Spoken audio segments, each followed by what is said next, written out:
Hello friends, आज हम लोग human I and colourful world के बारे में स्टडी करेंगे। इस चैप्टर में हमें बेसिक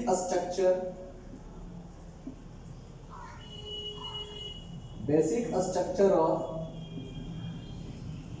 ह्यूमन आई के बारे में स्टडी करना है, उनके फंक्शंस के बारे में स्टडी करना है।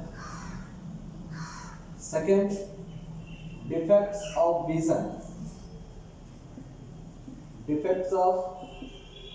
विजन के बारे में स्टडी करना है। इससे रिलेटेड न्यूमेरिकल्स के बारे में स्टडी करना है। और इसमें लास्ट टॉपिक जो हमें स्टडी करना है वो लास्ट टॉपिक क्या है? Environmental illusions. ये चार टॉपिक हमें क्या करना है? Human I and colourful world में कवर करना है। तो आज हम सबसे पहला topic basic structure of human आई के बारे में स्टडी करेंगे। और इस टॉपिक के अंतर्गत हम आपको ये भी बताएंगे कि ह्यूमन आई का डायग्राम आप 2 मिनट में कैसे बनाएंगे। ठीक है, तो चलिए देखते हैं बेसिक स्ट्रक्चर ऑफ ह्यूमन आई। क्योंकि ह्यूमन आई का डायग्राम एग्जाम में बहुत बार पूछा भी जाता है कि ह्यूमन आई के डायग्राम को है ना ड्रॉ कीजिए। ठीक है, तो चलिए देखते हैं बेसिक स्ट्रक्चर ऑफ ह्यूमन आई। ठीक है, इसमें हम सबसे पहले डायग्राम को बनाना सीखेंगे और वो भी सिर्फ 2 मिनट में। चलिए देखते हैं है ना कि ह्यूमन आई का डायग्राम हम किस तरह से ड्रॉ करें। ठीक है, चलिए देखिए basic structure of human I. Structure of human आई। ठीक है, अब ध्यान दीजिए इसका डायग्राम बनाने के लिए हमें क्या करना है, ध्यान दीजिए।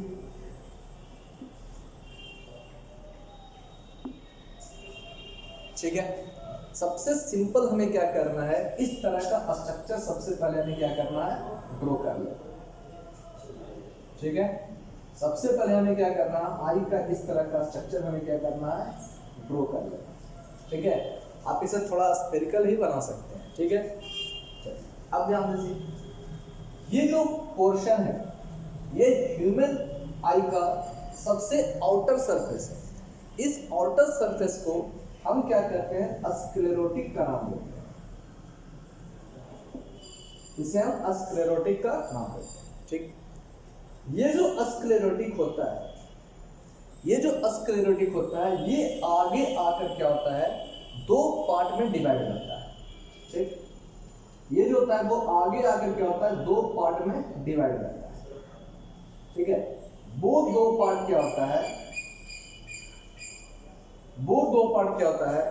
एक पार्ट जो होता है थिनर पार्ट होता है, जबकि दूसरा क्या होता है, थिकर पार्ट होता है। ठीक है, ये जो थिनर पार्ट होता है इस थिनर पार्ट को हम क्या कहते हैं, आइरिस का नाम देते हैं। और जो थिकर पार्ट होता है इसे हम सिलियरी मसल का नाम देते हैं।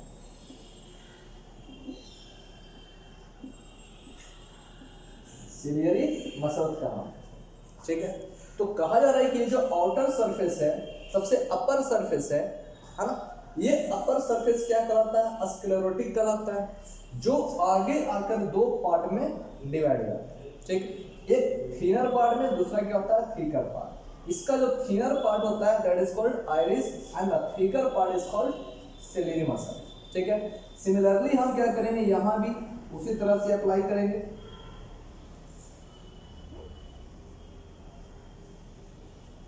ठीक है, उसी तरह से हम ड्रॉ किए। ठीक, अब ध्यान दीजिए यानी ये जो आपका पार्ट जा रहा है वो क्या हो रहा है, एक थिनर पार्ट आ रहा है, जबकि दूसरा क्या हो रहा है, थिकर पार्ट आ रहा है।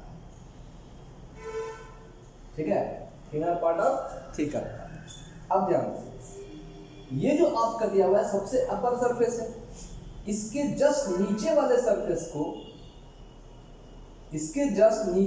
सरफेस को हम क्या कहते हैं, कोराइड का नाम देते हैं।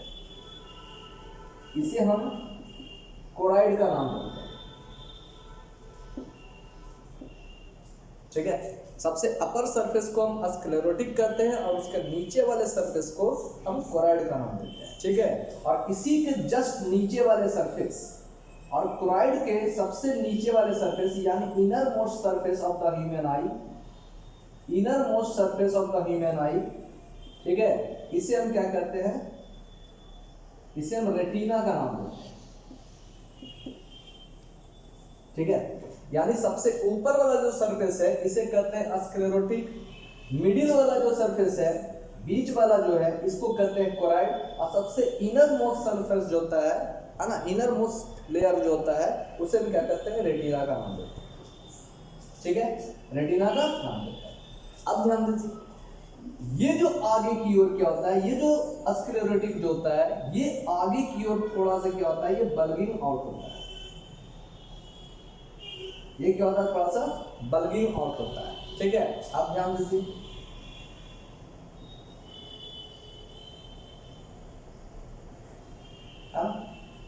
ये थोड़ा सा क्या होता है, आगे की ओर बल्गिंग आउट होता है, ठीक है। ये जो बल्गिंग आउट जो होता है, ठीक है, ये जो पोर्शन होता है ये क्या होता है, ट्रांसपेरेंट होता है, और इसी ट्रांसपेरेंट पोर्शन को, transparent portion of the human आई को, जो सबसे आउटर सरफेस होता है, आगे वाला पार्ट होता है, ये अपर सरफेस होता है, ये आउटर सरफेस होता है, इस आउटर सरफेस को हम कॉर्निया का नाम देते हैं, ठीक है, जो क्या होता है, ट्रांसपेरेंट होता है। ट्रांसपेरेंट क्यों होता है, क्योंकि इसी पार्ट से, इसी पोर्शन से लाइट क्या होता है, ह्यूमन आई में इंटर करता है, ठीक है। अब ध्यान दीजिए, ये आपका क्या है, आइरिस है, ये आपका क्या है, आइरिस है, ठीक है, और ये क्या है, थीकर पार्ट, इसे हम सिलियरी मसल का नाम देते हैं, ठीक। अब ध्यान दीजिए, इन दोनों के बीच में, इन दोनों के बीच में एक क्रिस्टलाइन लेंस मौजूद होता है, ठीक है, जिसे हम आई लेंस का नाम देते हैं, ठीक है। और ये आई लेंस जो होता है वो सस्पेंसरी लिगामेंट से कनेक्टेड होता है, ये जो होता है सस्पेंसरी लिगामेंट से कनेक्टेड होता है, ठीक है। अब ध्यान दीजिए, अब कह रहा है ये जो सस्पेंसरी लिगामेंट, ये सस्पेंसरी लिगामेंट से क्या होता है, कनेक्टेड होता है, ठीक है। और ये सस्पेंसरी लिगामेंट जो होता है ये आई लेंस को क्या करता है, ऊपर नीचे एडजस्ट करने का भी काम करता है, ठीक है। क्योंकि ये कनेक्टेड किससे, सिलियरी मसल से, और सिलियरी मसल जब कॉन्ट्रैक्ट और एक्सपैंड करेगा, है ना, तो उसके साथ साथ ये आई लेंस भी क्या होगा, ये कॉन्ट्रैक्ट और एक्सपैंड करेगा, ठीक है। क्यों, क्योंकि ये सस्पेंसरी लिगामेंट जो है ये सिलियरी मसल से ही कनेक्ट होता है, और जैसे जैसे सिलियरी मसल कॉन्ट्रैक्ट और एक्सपैंड करेगा, है ना, उसी के साथ साथ ये आई लेंस भी क्या होगा, ऊपर नीचे होकर एडजस्ट करता है, ठीक है। खैर हम इन सब के फंक्शन के बारे में स्टडी करेंगे, अभी हम केवल आपको स्ट्रक्चर बनाना बताएं, ठीक है, कि स्ट्रक्चर हम कैसे बनाएं, ठीक। अब ध्यान दीजिए, अब यहाँ पर ध्यान दीजिए, ये जो आइरिस है, ये जो आइरिस है, ठीक है, आइरिस, ये आइरिस क्या होता है, ये जो आइरिस होता है एक मस्कुलर स्ट्रक्चर होता है, ठीक, यानी जस्ट लाइक ये दिया हुआ है यहाँ पर, ये क्या होता है, ये आइरिस, ये जो मस्कुलर स्ट्रक्चर है ना, इसी मस्कुलर स्ट्रक्चर को हम क्या करते हैं, आइरिस कहते हैं, ठीक है। और इस आइरिस के बीच, दैट मींस इस मस्कुलर स्ट्रक्चर के बीच जो स्मॉल ओपनिंग यहाँ मौजूद है, ये जो स्मॉल ओपनिंग है, इसी स्मॉल ओपनिंग को हम क्या कहते हैं, प्यूपिल का नाम देते हैं, ठीक है। ये जो मस्कुलर स्ट्रक्चर है, इस मस्कुलर स्ट्रक्चर के बीच में, ठीक है, जो यहाँ पर देखिए, यहाँ पर है ना, जो यहाँ ब्लैक स्पेस है, ठीक है, तो ये जो आइरिस जो है मस्कुलर स्ट्रक्चर है, मस्कुलर स्ट्रक्चर के बीच में जो ब्लैंक स्पेस होता है, स्मॉल ओपनिंग होता है, इस स्मॉल ओपनिंग को हम क्या करते हैं, प्यूपिल का नाम देते हैं, ठीक है। और ये प्यूपिल कहाँ होता है, देखिए यहाँ पर ये आइरिस है, यानी ये प्यूपिल जो होता है उसका प्लेस क्या होता है, यहाँ पर ये, ठीक है, यानी ये जो प्लेस होता है ये क्या होता है, प्यूपिल होता है, ठीक है, ये क्या होता है, प्यूपिल होता है, जो इन दोनों के क्या होता है, मिडिल में होता है, ठीक है। यानी ये जो तुम आपका दिया हुआ ये क्या है, प्यूपिल, ठीक है। और ये जो प्यूपिल है इसका बहुत ही इंपॉर्टेंट फंक्शन है ह्यूमन आई, ठीक है। यही समझ लीजिए कि इसके कारण ही इमेज का फॉर्मेशन होगा, ठीक है, क्योंकि लाइट जो होता है वो यहाँ से ही यहाँ इंटर करता है और इंटर करने के बाद ये प्यूपिल से इंटर पास करता है, तब जाके ये आई लेंस पर इंसिडेंट करता है और इंसिडेंट होने के बाद तब जाकर रेटिना पर इमेज बनता है। ठीक है, यानी ये बहुत ही इंपॉर्टेंट ऑर्गन है ह्यूमन आई के। ठीक है, चलिए देखिए अब क्या कह रहा है यहाँ पर, अब थोड़ा सा ध्यान दीजिए। अब ये जो आपका रेटिना है, ये जो आपका रेटिना है, ठीक है, अब ये जो आपका रेटिना है, यहाँ देखिए ये रेटिना यहाँ पर जाके क्या होता है, मीट करता है, यहाँ पर एक पॉइंट होता है, इस पॉइंट को हम क्या करते हैं, येलो स्पॉट करते हैं। इस पॉइंट को हम क्या करते हैं, येलो स्पॉट करते हैं। ठीक है, और फिर यहाँ पर जो एक पॉइंट है, इस पॉइंट को हम क्या करते हैं, ब्लाइंड स्पॉट का नाम देते हैं, इसे हम ब्लाइंड स्पॉट का नाम देते हैं। ठीक है, अब यहाँ पर इन सब का क्या मेन फंक्शन होता है, इन सब के बारे में हम स्टडी करें। ठीक है, लेकिन अब ध्यान दीजिए, ये जो ह्यूमन आई है ना, अब ध्यान दीजिए, ये आपका सबसे आउटर पार्ट हो गया कॉर्निया, ये आपका क्या है, आई लेंस। ठीक, तो कहा जाता है कि कॉर्निया और आई लेंस, कॉर्निया और आई लेंस के बीच में एक वाटरी लिक्विड फील्ड होता है। ठीक है, उस वाटरी लिक्विड को हम क्या करते हैं, एक्वस ह्यूमर का नाम देते हैं। ठीक है, यानी यहाँ जो लिक्विड फील्ड है इन दोनों के बीच में, ठीक है, इन दोनों के बीच में यानी आई लेंस और कॉर्निया के बीच में जो वाटरी लिक्विड फील्ड होता है, उस वाटरी लिक्विड को हम क्या कहते हैं, एक्वस ह्यूमर का नाम देते हैं, एक्वस ह्यूमर का नाम देते हैं। ठीक है, हाँ, और रेटिना और आई लेंस के बीच में जो लिक्विड फील्ड होता है, इसे हम क्या कहते हैं, विट्रियस ह्यूमर का नाम देते हैं, विट्रियस ह्यूमर का नाम देते हैं। ठीक है, और ये विट्रियस ह्यूमर जो होता है वो क्या होता है, जेली लाइक होता है। ठीक है, डीप और विस्कस होता है। ठीक, यानी ये देखिए आपका ह्यूमन आई का स्ट्रक्चर आपके सामने बनकर तैयार है। ठीक है, अब आप ये जो है ह्यूमन आई के स्ट्रक्चर को जो है आप इजीली बना सकते हैं। ठीक है, अब वो भी बहुत इजी। सबसे पहले मैंने क्या किया, एक अपर सरफेस लिया। ठीक है, वो upper surface that is called the sclerotic. ठीक है, और यही स्क्लेरोटिक आगे आकर हमने क्या किया, इसे दो पार्ट में डिवाइड कर दिया। एक थिनर पार्ट है जिसको माइरिस का नाम देते हैं, एक थिकर पार्ट है जिसे हम सिलेरी मसल का नाम देते हैं। ठीक है, उसी प्रकार का स्ट्रक्चर हम जस्ट इसके अपोजिट साइड में भी किए, है ना। अब इन दोनों के बीच में क्या होता है, क्रिस्टलाइन आइलेंस, क्रिस्टलाइन लेंस मौजूद होता है, जो क्या होता है, आइलेंस कहलाता है। ठीक है, और ये आइलेंस ये सस्पेंसरी लिगामेंट से कनेक्टेड होता है, और सस्पेंसरी लिगामेंट जो होता है वो सिलेरी मसल से कनेक्टेड होता है। ठीक है ना, यहाँ तक आप समझ। अब ध्यान दीजिए, ये जो स्क्लेरोटिक है, अब हम इन सब के बारे में एक एक करके स्टडी करें। ये जो स्क्लेरोटिक है, ये sclerotic it is the upper surface of the human eye which is opaque white material substance से मिलकर बना होता है। ठीक है, ये अपर सरफेस है and this is made up of white opaque substance. ठीक है, दैट इज कॉल्ड स्क्लेरा। ठीक है, जिसे हम स्क्लेरा का नाम देते हैं, और इसी कारण से हम क्या कहते हैं, स्क्लेरोटिक का नाम देते हैं।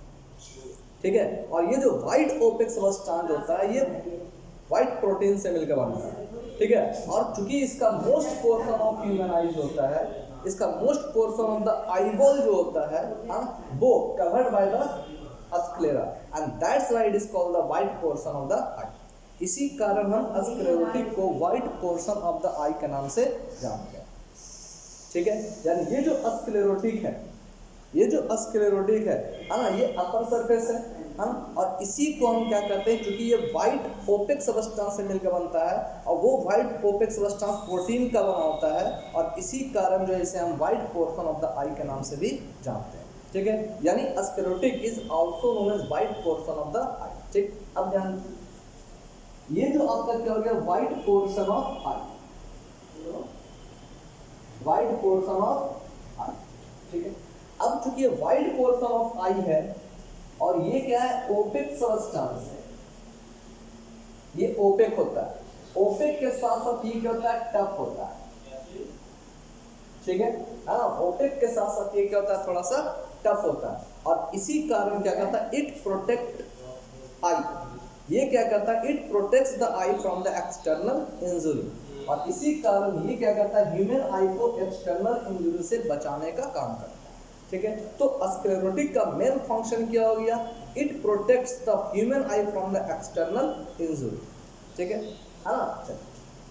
अब ध्यान दीजिए, अब कहा जा रहा है यहाँ पर, अब कहा जा रहा है ये जो कॉर्निया है, अभी हमने क्या बताया, ये जो कॉर्निया है ये क्या होता है, ट्रांसपेरेंट होता है।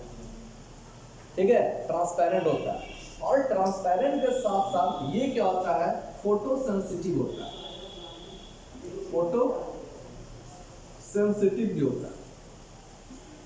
ठीक है, फोटो सेंसिटिव भी होता है। ठीक है, अब ये जो कॉर्निया होता है, ये कॉर्निया के ऊपर क्या होता है, एक थीन, ठीक है, थीन मेम्ब्रेन होता है। इस थीन मेम्ब्रेन को हम कंजक्टिवा का नाम देते हैं। ठीक है, इसी के ऊपर जो होता है एक थीन मेम्ब्रेन होता है जिसको हम कंजक्टिवा का नाम देते हैं। ठीक है, जो क्या होता है, ट्रांसपेरेंट होता है। ठीक है, इसी ट्रांसपेरेंट होने के कारण लाइट क्या करता है, यहाँ से इंटर करता है। ठीक है, यानी इसका मेन फंक्शन क्या हो गया कि light इंटर्स from the cornea first, यानी लाइट जो होता है इसी कॉर्निया से क्या करता है, इंटर करने का काम करता है। ठीक है, यानी यहाँ से लाइट इंटर करता है। ठीक है, चलो अब ध्यान दीजिए, तो कॉर्निया के बारे में आप समझ गए कि कॉर्निया का मेन फंक्शन क्या होता है, स्क्लेरोटिक का मेन फंक्शन क्या होता है। ठीक है, अब ध्यान दीजिए, अब एक चीज और ध्यान दीजिए, ये जो आइरिस है, ये जो आइरिस है, ठीक है, it is the most important, it the most important part of the human I. Human आई का ये बहुत ही ज्यादा मोस्ट इंपॉर्टेंट पार्ट।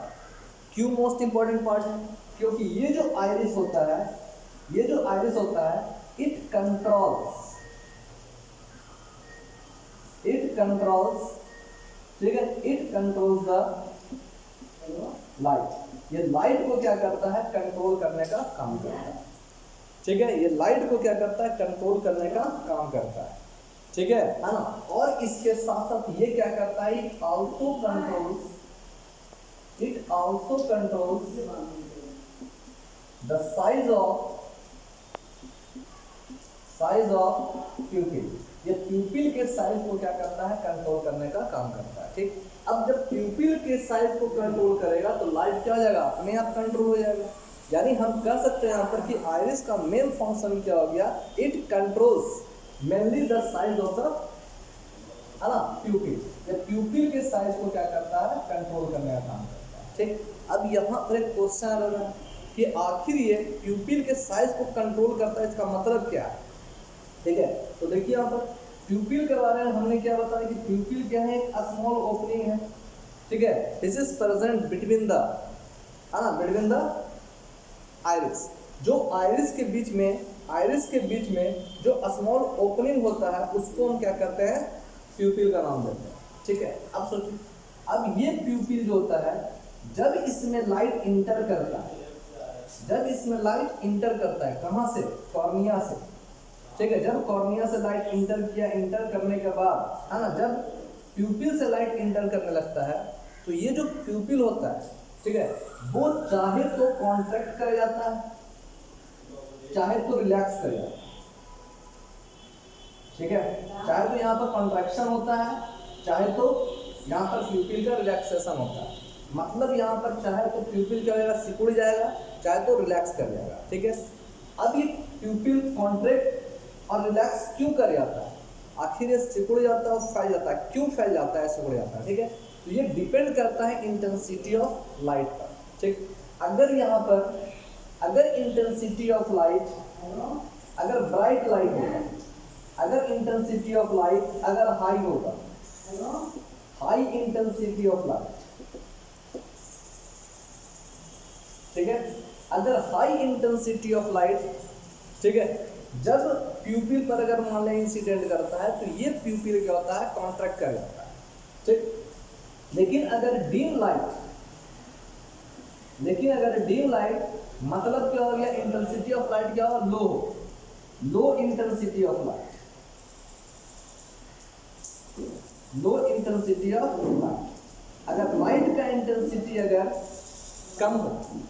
अगर लाइट का इंटेंसिटी अगर कम हो, ठीक है, तो ये प्यूपिल क्या होता है, रिलैक्स कर जाता है, फैल जाता है।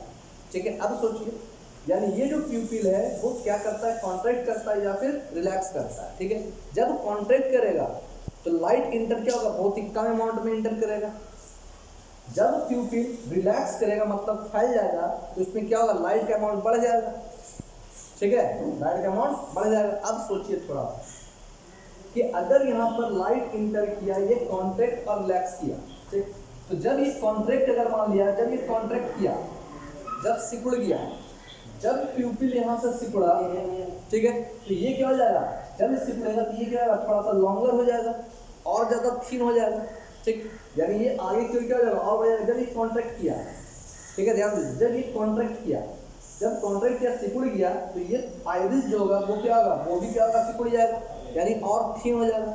जब आइरिस थिन हुआ तो इसका फिगर पार्ट जो है वो भी थोड़ा सा क्या हो जाएगा, ये थिन हो जाएगा इस तरह से, ठीक है, यानी नीचे की ओर जैसे ही थिन हुआ ये और ज़्यादा, तो इसका फिगर पार्ट भी थोड़ा सा कम हो जाएगा, क्योंकि नीचे की ओर क्या हो रहा है, नीचे की ओर एक्सपेंड कर रहा है, यानी नीचे की ओर क्या हो रहा है, थिन हो रहा है और ज़्यादा, ठीक है। जब कॉन्ट्रैक्ट होगा तो ये भी इसमें भी एक तरह का खिंचाव आएगा, ये भी क्या होगा, नीचे की ओर एक्सपेंड कर जाएगा, ठीक है ना। जिस कारण का जो थिकनेस है वो थोड़ा सा कम हो जाएगा। जब थिकनेस कम हो जाएगा, जब थिकनेस कम हो जाएगा तो इसके साथ साथ सस्पेंसिव लिगामेंट जुड़ा हुआ, लिगामेंट से क्या जुड़ा हुआ, आइलेस, यानी आइलेस भी अपने स्थान से क्या थोड़ा सा नीचे होकर एडजस्ट हो जाएगा, है ना।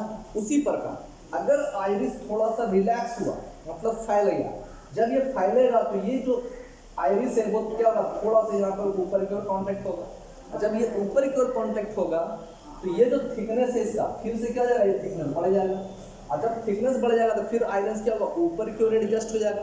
क्यों, क्योंकि इससे सस्पेंसिव लिगामेंट जुटा हुआ है और सस्पेंसिव लिगामेंट से आइलेंस जुटा हुआ है। तो जब ये थोड़ा सा एक्सपेंड हो जाएगा, एक्सपेंड होगा थोड़ा छोटा हो जाएगा, ऊपर की ओर चढ़ जाएगा, है ना, तो इसके साथ साथ सस्पेंसिव लिगामेंट भी ऊपर की ओर मूव करेगा, और चूंकि सस्पेंसिव लिगामेंट से आइलेंस कनेक्टेड है तो ये भी क्या होगा, थोड़ा सा ऊपर की ओर मूव कर जाएगा, ठीक है। इस तरह से क्या होता है, ये एडजस्ट करता है, ठीक है। यानी मतलब क्या हो गया कि ये जो प्यूपिल है, इस प्यूपिल का मेन फंक्शन क्या हो गया, है ना, इस प्यूपिल का जो मेन फंक्शन होता है ये क्या करता है, it controls the intensity of the light. ये लाइट के इंटेंसिटी को क्या करता है, कंट्रोल करने का काम करता है, ठीक है। तो ये प्यूपिल है, प्यूपिल का मेन फंक्शन क्या हो गया, है ना, तो it controls the intensity of light. It controls the intensity of light. ये लाइट के इंटेंसिटी को क्या करता है, कम करता है, ठीक है ना, ठीक है। तो यहाँ तक आप समझ रहे इसका, है ना, मेन फंक्शन क्या क्या चीज आ रहा है, हाँ। तो प्यूपिल का मेन फंक्शन क्या हो गया, it controls the intensity of. अब सोचिए थोड़ा, अब ध्यान दीजिए, ये जो प्यूपिल हो गया, ठीक है। अब यहाँ से क्या होता है, कॉर्निया से लाइट इंटर किया, लाइट इंटर करने के बाद ये प्यूपिल से इंटर करता है, और प्यूपिल से इंटर करने के बाद, ठीक है, तब क्या होता है, ये आई लेंस पर जाकर इंसिडेंट करता है, ठीक। लेकिन उससे पहले, इससे पहले और भी कुछ प्रोसेस होता है, अभी हम स्टडी करेंगे, लेकिन उससे पहले एक क्वेश्चन यहाँ पर अराइज होता है, ठीक है। वो क्वेश्चन क्या है, ध्यान दीजिए। आप कभी देखे होंगे, अगर आप अंधेरे रूम से, अगर आप रूम से अगर ब्राइट लाइट में, धूप में कहने का मतलब आते हैं, तो देखते होंगे कि आप में, हाँ, आप एक शाइनिंग इफेक्ट, है ना, फील करते हैं, ठीक है। यानी आपका आईज होता है ना, वो एक शाइनिंग इफेक्ट फील करता है। वो इफेक्ट क्यों करता है, हाँ, वो ऐसा फील क्यों करता है, और कुछ समय के बाद फिर आपका आईज होता है वो नॉर्मल इफेक्ट शो करना शुरू करता है, यानी फिर से हम ऑब्जेक्ट को क्लियरली देखना शुरू करते हैं। ऐसा क्यों होता है, तो ये जो रीजन है वो प्यूपिल के कारण ही ऐसा होता है, ठीक है। उसी प्रकार अगर दूसरा क्वेश्चन, अगर आप व्हाइट लाइट से आ रहे हैं, मतलब सनलाइट से आ रहे हैं और किसी रूम में इंटर करते हैं, है ना, देन यू फील डार्कनेस, तो आप जो होता है वो अंधेरा ऐसा फील करता है, ठीक है। आपको क्लियरली कुछ दिखाई नहीं देता उससे, अब कुछ देर के बाद होता है आप फिर से नॉर्मल हो जाता है। ऐसा क्यों होता है, चलिए देखते हैं, ध्यान दीजिए। अगर कहा जा रहा है कि अगर हम किसी रूम में बैठे हुए हैं, मतलब डार्क रूम में अगर बैठे हुए हैं, तो डार्क रूम का मतलब क्या, इंटेंसिटी ऑफ लाइट कम है। जब इंटेंसिटी ऑफ लाइट कम होता है, जब इंटेंसिटी ऑफ लाइट कम होता है, तो हमारा जो प्यूपिल होता है तो पूरी तरह से क्या होता है, ओपन होता है, ठीक है। जब लाइट का इंटेंसिटी कम होता है ना, डिम लाइट में ये क्या होता है, पूरी तरह से ओपन होता है, ठीक। और जैसे ही हम अगर ब्राइट लाइट में इंटर करते हैं, जैसे ही डिम लाइट से अगर ब्राइट लाइट में इंटर करते हैं, ठीक है, तो चूंकि हमारा प्यूपिल जो है वो पूरी तरह से ओपन से है ना, तो जब पूरी तरह से ओपन से और ब्राइट लाइट में जैसे हम इंटर करते हैं तो maximum amount of light इंटर्स from the प्यूपिल। तो प्यूपिल से क्या होता है, मैक्सिमम अमाउंट ऑफ लाइट क्या होता है, इंटर कर जाता है, ठीक है। इसको एडजस्ट करने में अब सोचिए, जैसे maximum amount of light inter होगा, ठीक है, तो मैक्सिमम अमाउंट जब इंटर होगा तो ये प्यूपिल क्या होना चाहेगा, कॉन्ट्रैक्ट करना चाहेगा, क्योंकि डिम लाइट में ये ओपन सब होता है। और जैसे ही हम ब्राइट लाइट में इंटर किए तो maximum amount of light inter किया, प्यूपिल से इंटर किया, ठीक है। और जैसे maximum amount of light contract में आएगा तो प्यूपिल क्या करना चाहेगा, कॉन्ट्रैक्ट होना चाहेगा। इसी कॉन्ट्रैक्ट होने के कारण, इसी कॉन्ट्रैक्ट होने में कुछ टाइम लगता है, कुछ समय का टाइम है ना, कुछ सेकंड लगता है, ठीक है। यानी इसी कारण जो है इसको एडजस्ट होने में, है ना, इसी कारण जो होता है इसको एडजस्ट करने में कुछ टाइम लगता है, ठीक है। और इसी कारण जो है हमें कुछ ब्राइटनेस फील होता है या हम ऑब्जेक्ट को क्लियरली नहीं देख पाते। लेकिन यही आफ्टर सम सेकेंड, है ना, सम सेकेंड, कुछ समय के बाद जो होता है ना, हम जो है नॉर्मली हो जाते हैं, ठीक है। क्यों हो जाते हैं इसका मतलब समझना है। उसी प्रकार अगर हम ब्राइट लाइट से अगर डिम लाइट में इंटर करते हैं, मतलब रूम में इंटर करते हैं, तो ब्राइट लाइट में क्या होता है कि हमारा जो प्यूपिल होता है वो कॉन्ट्रैक्ट किया हुआ, और जब हम डिम लाइट में आते हैं, है ना, तो वो क्या होगा, ओपन होना चाहेगा, ठीक है। वो क्या होगा, ओपन होना चाहेगा, रिलैक्स होना चाहेगा। अब इसी रिलैक्सेशन में कुछ टाइम लगता है, इसी कारण हम कुछ देर के बाद जो होता है हम ऑब्जेक्ट को क्लियरली सीन कर पाते हैं, ठीक है। तो अब आप ये समझ चुके होंगे कि निश्चित रूप से जो प्यूपिल का जो मेन फंक्शन होता है, हाँ, इसका जो फंक्शन है वो कितना ज़्यादा इंपॉर्टेंट है, ठीक है। We can see clearly, we can see the object clearly in dim light as well as a bright light. हम ब्राइट लाइट में और डिम लाइट में किसी ऑब्जेक्ट को क्लियरली क्यों देख पाते हैं, कैसे एडजस्ट हो पाता है, तो वो सब डिपेंड किस पर करता है, प्यूपिल पर। हाँ, इन सभी के लिए प्यूपिल रिस्पॉन्सिबल है, ठीक है। अब ध्यान दीजिए थोड़ा सा, ठीक है। अब एक बात और ध्यान दीजिए, अभी हमने बताया कि कॉर्निया और लेंस के बीच में, कॉर्निया और लेंस के बीच में एक वाटरी लिक्विड फील्ड होता है, और उस वाटरी लिक्विड को हम क्या करते हैं, एक्वस ह्यूमर का नाम देते हैं, ठीक है। अब ये जो एक्वस ह्यूमर है, ठीक है, इस एक्वस ह्यूमर का क्या होता है, एक स्पेसिफिक रिफ्रैक्टिव इंडेक्स होता है, ठीक है। ये जो एक्वस ह्यूमर है, इस एक्वस ह्यूमर का एक स्पेसिफिक रिफ्रैक्टिव इंडेक्स होता है, और चूंकि इसका एक स्पेसिफिक रिफ्रैक्टिव इंडेक्स होता है, इसी रिफ्रैक्टिव इंडेक्स के कारण लाइट जो है इस लेंस पर इंसिडेंट करता है, ठीक है। देखिए यहाँ पर, यानी यहाँ से भी कॉर्निया से लाइट इंटर करने के बाद ये प्यूपिल से इंटर किया, ठीक है। प्यूपिल क्या कंट्रोल, है ना, इंटेंसिटी ऑफ लाइट को कंट्रोल कर दिया। इंटेंसिटी ऑफ लाइट को कंट्रोल करने के बाद, है ना, क्योंकि यहाँ पर जो वाटरी लिक्विड फील्ड है, उस वाटरी लिक्विड का एक स्पेसिफिक रिफ्रैक्टिव इंडेक्स होता है। उसी रिफ्रैक्टिव इंडेक्स के कारण लाइट होता है इस आइलेंस पर इंसिडेंट करता है, और इंसिडेंट करने के बाद वही लाइट क्या करता है, इसे रेटिना पर क्या करता है, कन्वर्ट करने का काम करता है, ठीक है, कन्वर्ट करने का काम करता है। And then images form at retina, और इस तरह से इमेज का फॉर्मेशन जो होता है वो रेटिना पर होता है। And then we can see the object clear, और तब हम ऑब्जेक्ट को क्लियरली देख पाते हैं, ठीक है। अब एक चीज और याद रखिए, ह्यूमन आई का ये जितना भी पार्ट है, ठीक है, टोटल पार्ट जो होता है आई बॉल के अंदर मौजूद होता है। यानी eye ball contains A number of parts of the human, ठीक है। ह्यूमन आई का जो भी पार्ट्स होता है वो आई बॉल के अंदर ही मौजूद होता है, और आई बॉल जो होता है, आई बॉल का डायमीटर जो होता है वो 2.5 सेंटीमीटर के अप्रॉक्स में, ठीक है। यानी आई बॉल का डायमीटर जो होता है वो कितना होता है, 2.5 सेंटीमीटर के लगभग, ठीक है। अब हम ये जानेंगे यहाँ पर कि जब ये लाइट एंटर कर रहा है रेटिना पर, ठीक है, रेटिना पर, तो रेटिना पर के जिस पॉइंट पर, ठीक है, रेटिना पर चूंकि ये, हाँ, रेटिना पर इमेज का फॉर्मेशन होता है, और इसी इमेज जब रेटिना पर इमेज का फॉर्मेशन होता है तब हम इमेज को क्लियरली देख पाते हैं, ठीक।